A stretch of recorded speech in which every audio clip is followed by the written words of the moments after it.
What's up, guys? This is Valentina with Bigger Creations, and today we're mixing and mastering a song for one of my clients. So here's the before and after. This is what they sent to me. Lost all my pride, it seeped down through the drain. When I put you down, I'm so ashamed of. Lost all my pride, it seeped down through the drain. When I put you down, I'm so ashamed of. All right, so let me show you exactly what I did step by step to get this sounding this way. So the first thing that I did is I actually pulled up the original session that the client sent me and tuned all of the vocals. And then what I did from there is just actually export those vocals and put them into a new session where I would be doing all my mixing and mastering. So the raw tuned vocals were then imported into this session that we're working in right now. Now, this particular client actually purchased the beat that is being used. So luckily the beat was pretty much mixed and mastered already. In this scenario, we have the stems to the music. If there was something that I wanted to tweak here, then I'd be tweaking that. But overall, this beat was already mixed and mastered. So the important thing to do to this beat was actually just make sure that I had everything at the right levels. And then a couple of little tweaks to help it pop now that we were going to be adding vocals to it. So the first thing that I did here is actually just put down the gain a little bit. So about -14, because obviously that was fully mixed and mastered. So we want it to be a lot lower, because in the mixing process, the ideal mix volume you want to be at is where your peaks are somewhere around -6, so that you have some headroom to really amplify the volume in the mastering process. And then I actually added some dynamic EQ to where I knew the vocals were going to be sitting. Now, I ended up doing this at the end, once I already had the vocals in there, but typically somewhere in the 2K range is where most of the presence of the vocals sit, just in general. And so I knew that there was going to be some tweaking I wanted to do here so that the vocals really felt like they had a part of the frequency range to interact with the beat. You can set this up from the beginning, but typically I just kind of do it at the end, where I see fit. So that's pretty much all I did with this beat, because it was already mixed and mastered. If you feel like the beat is kind of losing some of its presence, you can do some parallel compression, or you bust out a compressor to the beat and then like compress it really heavily just to get a little bit more of that mid-range, and then just mix it into taste with the bus knob. But in this scenario, I felt like the beat had enough presence, and all I really needed to do was just kind of make some space for the vocal and then also compensate for the high volume. So that's kind of what we did with the beat. Now, the star of this production is really the vocals. That's what really brings it together. So now that I've got my tuned vocals, which, by the way, if you want to know how to tune vocals, I tune these inside of Logic with Pitch Flex. So I have a video all about how that works. I'll link to that up here. But essentially, once you've got your vocals tuned, then you're ready to mix them. So you'll notice I have a bunch of separate tracks here. There's some artificial harmonies that I added in a couple of places. Also added kind of a lower octave voice here at the end. And then just some panning effects here that I decided to put on separate tracks rather than automate. So essentially, I've used the same vocal chain with just some minor tweaks for each of these vocal tracks. So I'm going to turn off all the effects and we'll go kind of one by one to show you exactly what I'm doing to this vocal. I'm going to keep the gain on the mastering chain so you guys can hear everything clearly, so that you're not fooled by the difference in volume. But let's start here with the vocal. This is the raw vocal. I honestly thought I was innocent until I played back one of our fights I secretly recorded. So what I did here is just added an NLS channel just to add a little bit of saturation. And then I added a DeEsser. And typically I add a couple of DeEssers.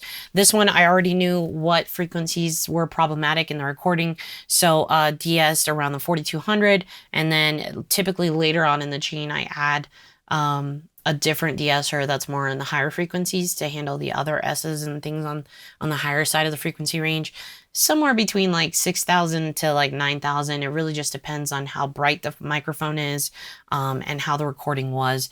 But you kind of fish for those frequencies and add a DeEsser. Once you have your initial DeEsser, I went ahead and did some EQ just to brighten up the vocal and give it a little bit of body. I took care of some problematic frequencies here, typically somewhere between you know, the 300 to 600 range, there are a lot of problematic or boxy frequencies. It really is going to change based off of the environment you're in and what microphone you used, and what kind of vocal you're working with. But in general, those are the areas where you should kind of be looking for some problematic frequencies to take out to give your recording a little bit more life and make it a little bit easier to listen to. And then I added a ton of brightness to this vocal, a ton. So let me show you before and after. And obviously we've cut off some of these lower frequencies too, but let me show you before the EQ and after. So before. I honestly thought I was innocent until I played back one of our fights I secretly recorded. I honestly thought I was innocent until I played back one of our fights I secretly recorded. I thought when I played it back, So there you have it, some simple EQ there. Sometimes something I just want to talk about here with the EQ is sometimes people are afraid to like super spike a frequency. And I think this is where it becomes important to really use your ears. Don't freak out if you're going a little extreme on a knob, or whether it's an EQ or in compression or whatever.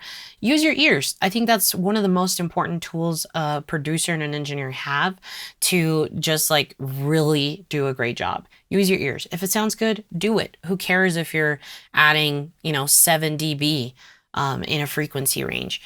I think as long as you're doing things with a purpose and it's something that you feel sounds good, you should do it. That's kind of the method behind this, just kind of listening to what the vocal needs. In this scenario, I thought it needed a lot of brightness, so I really pumped up those higher frequencies. And you can add some additional brightness, kind of more in like the 16,000 range, if you really want to add a little crisp to it. But I think for this one, it really needed it just around here in the 10,000. So. Next, I added a compressor. This is one of the first compressors I add to all of my vocal chains. It's one of the most simple compressors, which I really enjoy. The only thing is like these knobs with the values are a little bit backwards than what you would intuitively think. So a higher number is actually a faster release than a lower number. But once you kind of figure out this compressor, I love the quality that it brings to it. And it's an easy way to just get a little bit more of that initial compression into the vocal before you start fine tuning and adding more compressors. So I've got it on the Blackie setting, and these are my settings here. We'll do before and after.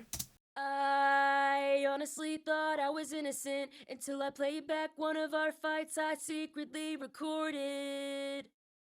I honestly thought I was innocent until I played back one of our fights I secretly recorded. Because we've compressed the vocal, now some of the EQ work that we did is a little bit more obvious, but it's bringing up the vocal to more consistent volume right off the bat, so it's already sounding a lot better. The next thing I do is I add a multi-band compressor, and I'm just using the stock multipressor inside of Logic. These are my settings, really just trying to tame, especially since I've spiked some high-end frequencies, really trying to tame and compress those frequency ranges specifically and pinpoint them versus, you know, compressing the entire vocal with just one type of setting. So here's the before and after. I honestly thought I was innocent until I played back one of our fights I secretly recorded. I honestly thought I was innocent until I played back one of our fights I secretly recorded. I thought when I played it back. So the high end just really sounds tight and consistent, and you can really hear the vocal no matter how loud the singer was singing it. So multi-band compressor really comes in clutch when it comes to vocals, because a vocal, you know, there's so many different parts of the vocal that you want to control and pinpoint specifically with compression. Then I add one of my favorite compressors because it is like the simplest compressor. Didn't use the gate in this one, but just some light compression and some gain reduction to compensate for it. So here's before. I honestly thought I was innocent until I played back one of our fights I secretly recorded. I honestly thought I was innocent until I played back one of our fights I secretly recorded. I thought when I played it back, So you'll notice none of these compressors are doing like a super large amount of heavy lifting. That's kind of the purpose of doing multiple compressors. You can have them not working too hard so that you can really pinpoint what aspect of the vocal or how much you want to compress a little bit at a time.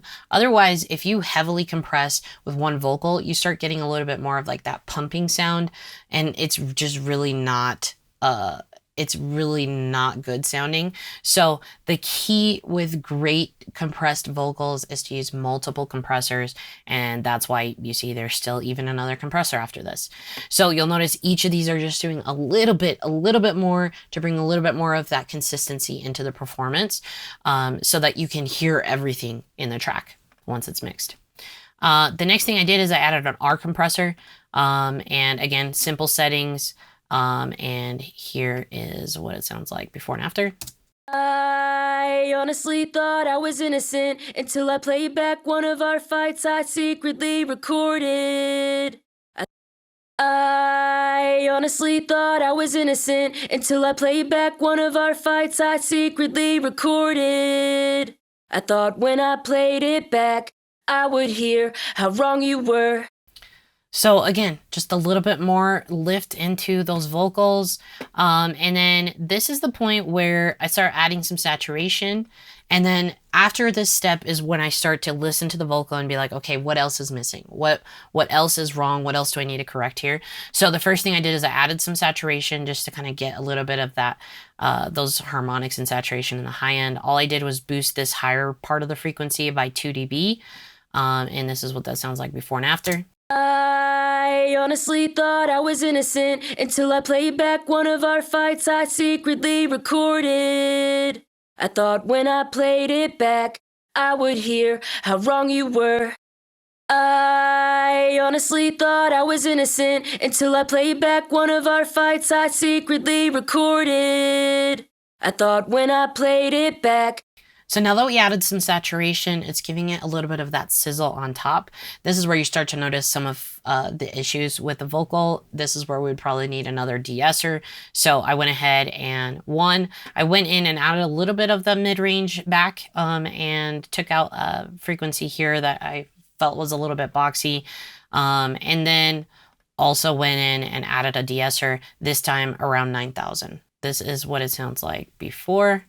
I honestly thought I was innocent until I played back one of our fights I secretly recorded. I honestly thought I was innocent until I played back one of our fights I secretly recorded. There's a lot of S's in that phrase, and now they're not, making your ears bleed. So really important to pinpoint the exact frequencies there for a DeEsser. So that is the bones. That is the basic vocal chain that I've used for all of the vocals in this track. Then something that's important here is I'm showing you what I did with the vocals soloed, which it's important to listen to your vocals isolated for a second just to really hear any issues.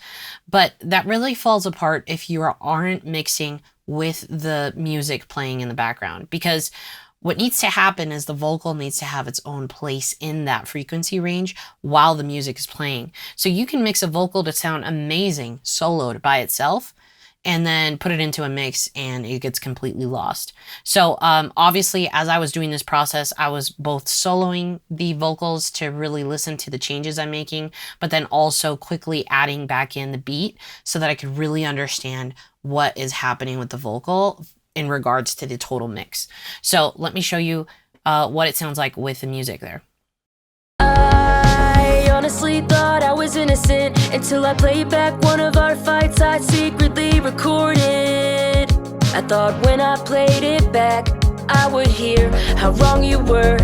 But when I listen now, I see. So you can tell this is a completely dry vocal. I haven't added any reverb, any doubling, any delay, and it's standing out with this mix. So that means two things. We've got the levels right and we've got the frequencies right. So now all we got to do here is add a little bit of style and wetness to the vocal. So the first thing I like to do is to add just like a quick plate reverb, just to kind of give it a space to live in. And you'll notice here I only put it up you know, negative 23 dB. So very, very little into this bus, but it just starts giving it a little bit of space. I'll show you before and after.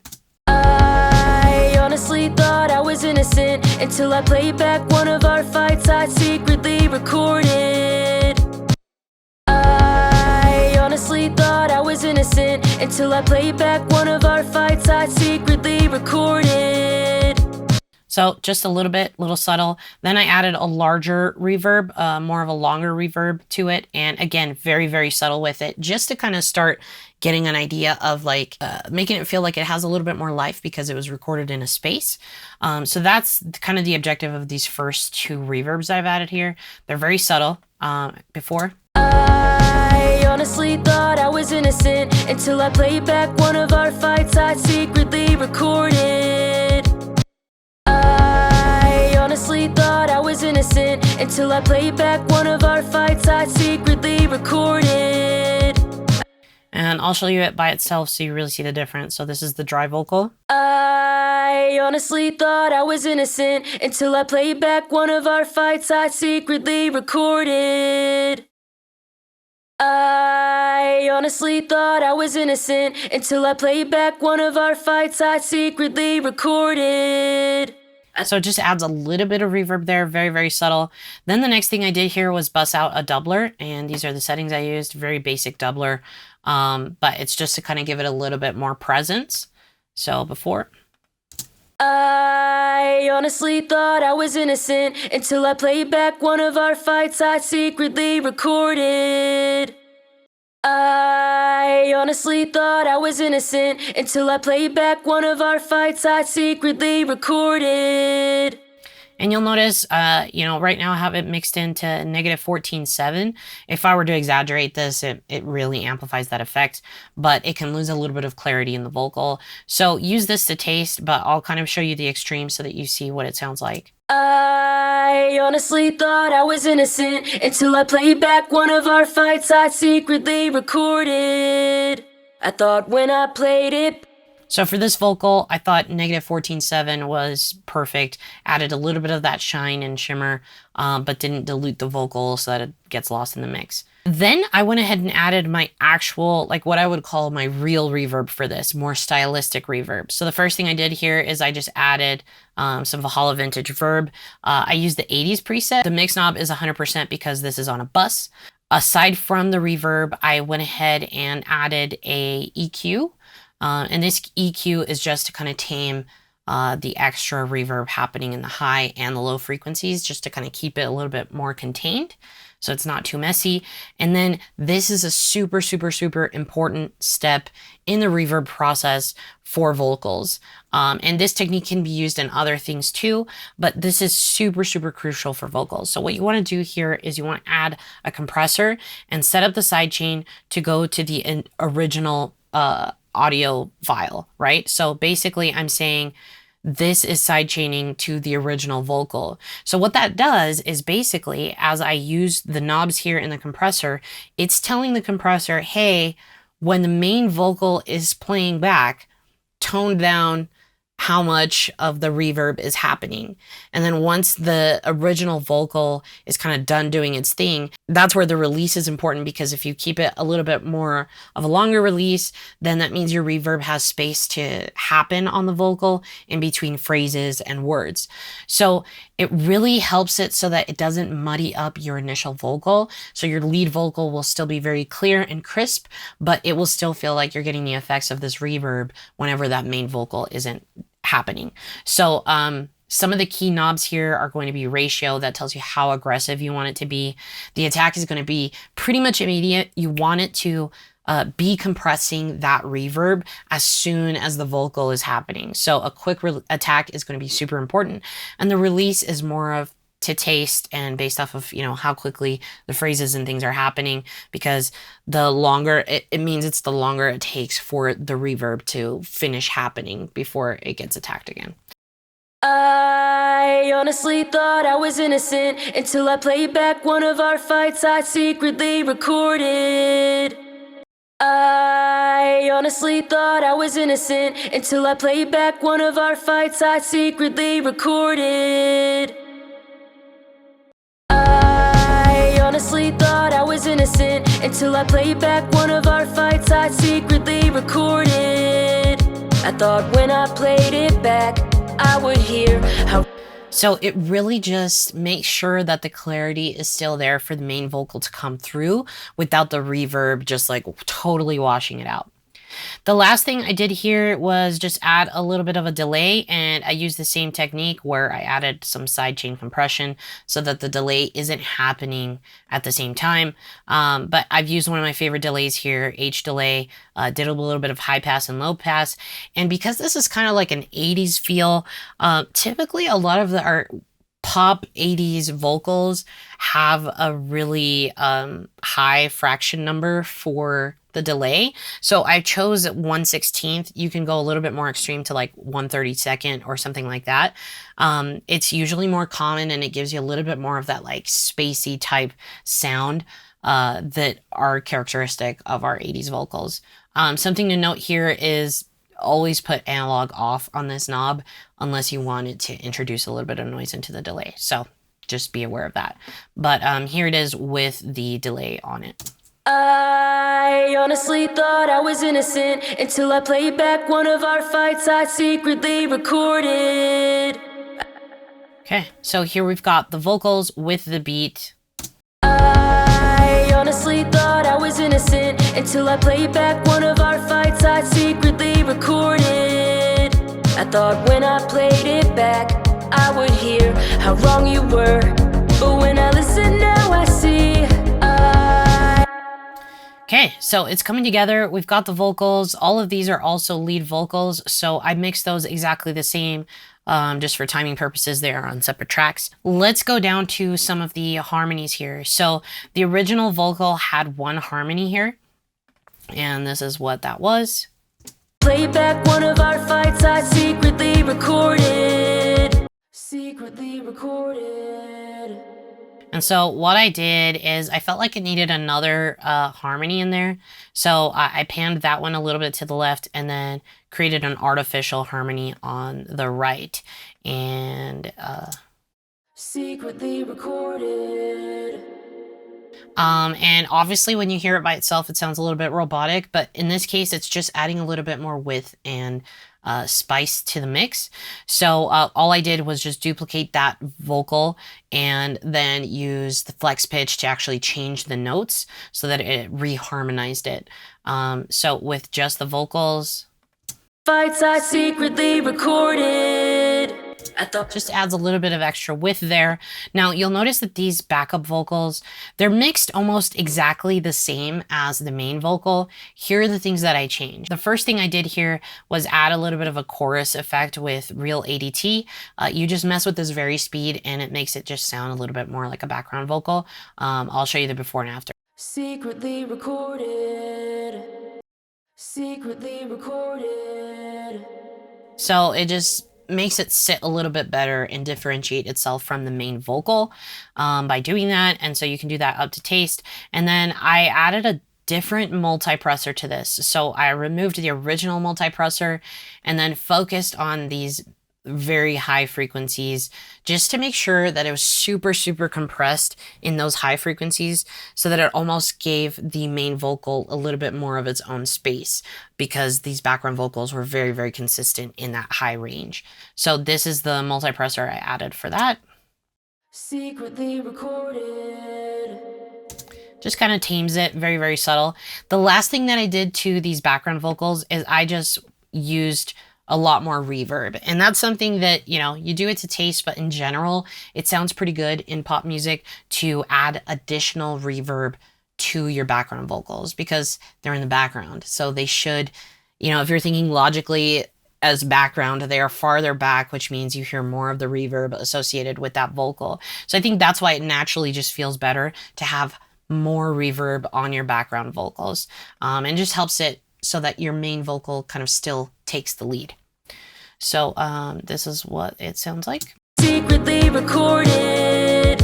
I thought when I played. And in this scenario, we wanted those background vocals to really just be a little bit of ear candy. They weren't supposed to be the stars of the show, so that's why they're kind of tucked away in the mix. But you could easily, you know, make these louder if you wanted them to be a little bit more present. The last thing that I did to the vocals is actually on the main channel, so first off, I sum stacked these. So these are all in a folder, basically bust out to one main bus.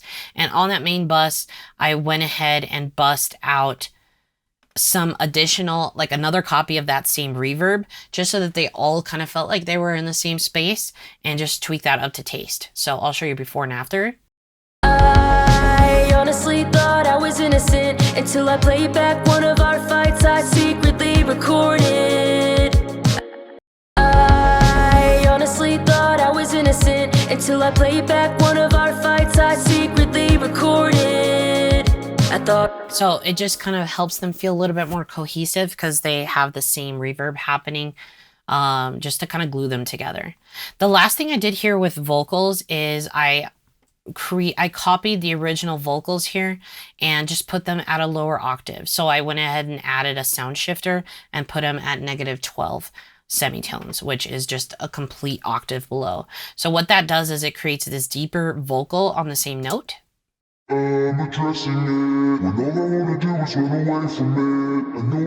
It's kind of like a monster vocal, but what I like to do is kind of mix this in to taste, just to kind of give it a little bit more dimension, and it makes that final chorus a little bit more special, a little unique. Something that's super important when you're making a song is, especially for something like a chorus that repeats, every time someone hears the chorus, there should be one change. It could be very, very subtle, but some new piece of information. Sometimes that's, you know, a lower octave vocal. Sometimes that's adding another instrument. Sometimes that's taking away an instrument. Something to really make each time you have the chorus feel unique and special, even though it's exactly the same content as the previous chorus. So I thought for the end, it really just added a little bit more dimension to the song. So here's what it sounds like without those and with them. So without. I'm addressing it when all I want to do is run away from it. I know I have a problem, so I'm solving it. I'm addressing it when all I want to do is run away from it. I know I have a problem, so I'm solving it.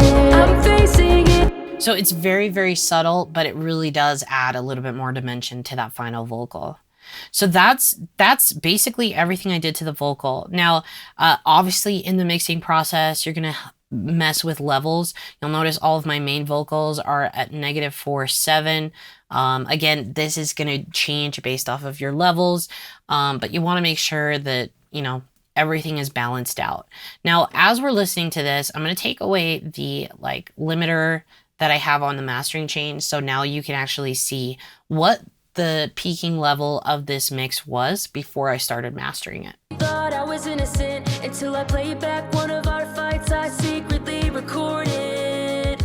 I thought when I played not as loud as it can be, and that's really important for the mastering phase, because in the mastering phase is where you worry about how loud things are, to get it to, you know, be up to standards for streaming platforms and digital stores. Okay, before we dive into the mastering of this track, I just want to thank today's sponsor. This video is sponsored by DistroKid. DistroKid is an online distribution platform that I've been using for over a decade. All of the music that you see on Spotify, Apple Music, iTunes that I've distributed have all been through DistroKid. And the reason why I use DistroKid is because they're super affordable. And over the past few years, they have been consistently releasing new features that are made to help the independent artists really promote their music. One of my favorite features that DistroKid has is called promo cards. Basically, these days, people are using, you know, Fiverr, Canva, and all these kinds of things to try to make graphics to promote their music when they're not really graphic designers. So DistroKid has actually created promo cards as a feature for you. Just slap on your album artwork, pick a template that works for you, and really reduce the stress behind getting materials to promote your music. I love using DistroKid for that feature and so many other features. So if you want to check them out, and if you're waiting for music to release, stop waiting, use DistroKid, and if you use the link in the description, you'll get 7% off. Okay, let's jump into the master of the song. So what I've used here is actually my Bigger Creations mastering chain, which if you're interested in downloading it, it's on my website. I'll put a link in the description for it. It is my go-to mastering chain, and I spent like a year kind of perfecting this mastering chain, so that all I have to do is go in here and kind of tweak things based off of the project that I'm in. So it's really just saves you a lot of time, and make sure that you don't miss any specific components of what should be in a mastering chain. So the first thing I did here is I added Pro Q3, which is just a dynamic EQ, and here's the purpose behind this. The reason why I did this, and you kind of tweak this based off of the song you're working on, but a lot of the perceived loudness that comes from a track, and kind of the meat of the track, is found in the mid-range. And oftentimes we're focused on, you know, making sure the bass hits hard and making sure the vocals are crispy. But a lot of times we kind of neglect the mid-range. So what I did here is I added some dynamic EQ to help that mid-range come to life, but also be tamed when it needs to be tamed. And so it adds a little bit of perceived loudness. Obviously there's like 2 dB in here at its most of gain compensation, but it's not really adding too much real loudness to the track. It's adding more perceived loudness to the track. So I really like doing that on my tracks. So I'll just turn the limiter back on so that everything's kind of on the same volume. You can hear what's happening. I honestly thought I was innocent until I played back one of our fights I secretly recorded. I honestly thought I was innocent until I played back one of our fights I secretly recorded. I thought it also kind of helps tame the mid-range a little bit when it needs to be tamed. So I really like that. The next thing I do here is I add some more saturation. Kind of just divided this about 760, and then added just to almost 3 dB there, just to add a little bit of that sparkle. I honestly thought I was innocent until I played back one of our fights I secretly recorded. I thought when I played it back, I honestly thought I was innocent until I played back one of our fights I secretly recorded. I thought when I played it back, I would hear how wrong. So when I flip it on and off, you can really tell the difference here of what happens when I add some saturation. So it really gives it that shine. The next thing I did here was just add a multi-band compressor, and again, just kind of taming some of those higher frequencies a little bit. You'll see the mid-range really shining here. This is what we want to tame since we've kind of boosted that a little bit. I honestly thought I was innocent until I played back one of our fights I secretly recorded. The next thing I added here was just a simple, this is exactly what comes up as default when you add the S1 imager. Just add some stereo width to it. So I'll show you before and after. I honestly thought I was innocent until I played back one of our fights I secretly recorded. I thought when I played it back, I would hear how wrong you were. So subtle, but it really makes a difference, especially if you're listening on headphones. You'll notice it even more. The next thing I added here, and this is one of my favorite plugins that everybody kind of sleeps on. It's a stock plugin inside of Logic, and all I'm using here is a little bit of the bass enhancer and the compressor with some hard clipping. Everything else here, you'll notice I have it turned off. I didn't need to use those for this, but I'm using it specifically just to add a little bit of warmth to the low end. Basically just introducing some distortion into the bass. That's what the bass enhancer is doing. And then the compressor. This is where I'm just adding a little bit of a hard clipping compressor. You'll notice like I've barely touched anything here, but the vintage VCA just kind of gives it a little bit of character. So I like doing that, and I have it on hard clipping because I just like that better than soft limiting. I know exactly what it's doing. So before. I honestly thought I was innocent until I played back one of our fights I secretly recorded. I thought when I played it back, I would hear how wrong you were. It's really subtle, but it really is a game changer in the overall master. And then the last thing I like to use here is also one of my favorite mastering plugins. It's I Am Pusher from Waves, and basically this is where I like to just kind of tweak things. I add a little bit more stereo width here. I add a little bit of the magic tab here. And then if I feel like my low end still isn't kicking, then I add a little bit here too. And just very, very like here, I'm not even using, you want to make sure you have it on clipping mode. I like that. But you can push the volume a little bit here too. So it has its own limiter in there. But in this scenario, I'm really only using the stereo width and the magic part, which does some things I feel like for the mid range. I'll show you before and after. I honestly thought I was innocent until I played back one of our fights I secretly recorded. I honestly thought I was innocent until I played back one of our fights I secretly recorded. I thought when I played it back, I would hear how wrong you were. But when I listen now, I see. You can really hear it when that synth bass comes in. Here at the end, the difference that this magic knob is making. Listen to this. I would hear how wrong you were, but when I listen now I see.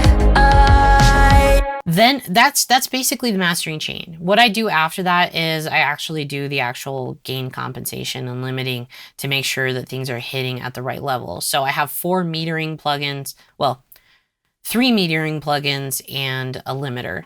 So I like to use the adapted limiter, and I usually just look at whatever the optimal look ahead time is suggested here and apply that. And I also pull up a LUF meter just to kind of really see what I'm looking for is that my integrated level is somewhere around -9. And that way you'll be sure to make sure you're hitting the right dBs and loudness for any streaming platforms or digital stores. The other 2 plugins that I have here are metering plugins. This is just to kind of see how things are happening, make sure I can see my true peak, and then also tonal balance control, which I think is super essential to the mastering process. It lets you bring in a reference track if you wanted to do that. In this case, I didn't use a reference track, but it has some presets here for you to see if your song is hitting in the expected ranges for these genres. So let's take a listen to this. Need to fix me. I need to fix me. I'm addressing it when all I wanna do is run away from it. I know I have a problem, so I'm solving it. I'm facing it head on. I'm facing it I'm addressing it when all I wanna do is run away from it. I know I have a problem, so I'm solving it. So you'll notice here, these are all hitting the right ranges in the frequency. It's telling me my low end is compressed enough. And we're seeing here that we're right around -9 the majority of the time. Now, this is a cumulative meter. So ideally you kind of play your whole song back and see what the integrated number is to tell you kind of like your overall average loudness. And yeah, all you do is when you want more loudness, you add more gain. What I like to do is set my limiter to be at -0.1 just to kind of make sure nothing is actually clipping and going past the 0. And then just be mindful of how much gain you're adding. The more gain you add, eventually it will start breaking. It will start making it feel like your recording or your song is not as dynamic as it can be. So that's why it's important to make sure your mix is at a certain level so that when you add the limiter and add some gain, you still retain some of those dynamics without totally crushing your master. So there you have it, guys. That is literally everything I did for this client's mix and master. It was a little bit easier because the beat was actually already mixed. All I had to do was just do some little fine tuning to make sure that it played nice with the vocals and that everything kind of sounded cohesive. Let me know if you want to see more of these types of projects where you kind of see how I attack certain projects in a different way. Make sure to hit that thumbs up if you like this video. And of course, subscribe if you want to see future videos like this. As always, if you ever have any questions or want to see more content, check me out on Instagram or TikTok. Keep making beats.